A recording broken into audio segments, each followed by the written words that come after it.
साधारण एक 1,500 रजिस्टर्ड आपल्याकडे सार्वजनिक गणेश उत्सव मंडळ आहे.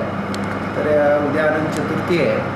विसर्जनाची जी काही तयारी करावी लागते महापालिकेने आम्ही आमच्या परीने केलेली आहे. बांधकाम विभागामार्फत आवश्यक तिथे पॅचवर्क केलेले आहेत. काही ठिकाणी रस्त्याचे ड्रेनेजच्या कामामुळे बंद होता रस्ता वाहतुकीसाठी रंकाळ्याकडचा, तो आपण सुरू केलेला आहे. तसेच विद्युत विभागामार्फत सुद्धा लाईटची व्यवस्था सर्व जिथे विसर्जनाची आपली ठिकाणं आहेत तिथे करण्यात आलेली आहे.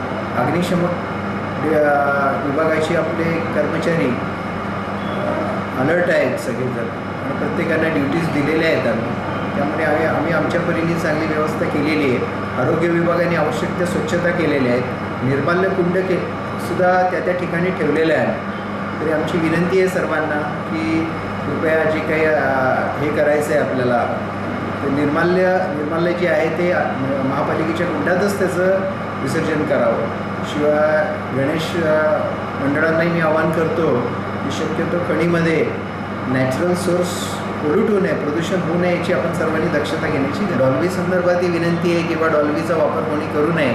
पण ध्वनी प्रदूषणाचे जे काही इफेक्ट्स होतात ते आपण मागेही अनुभव घेतलेला आहे. सर्वांना विनंती आहे की त्याचा कोणी वापर टाळावा.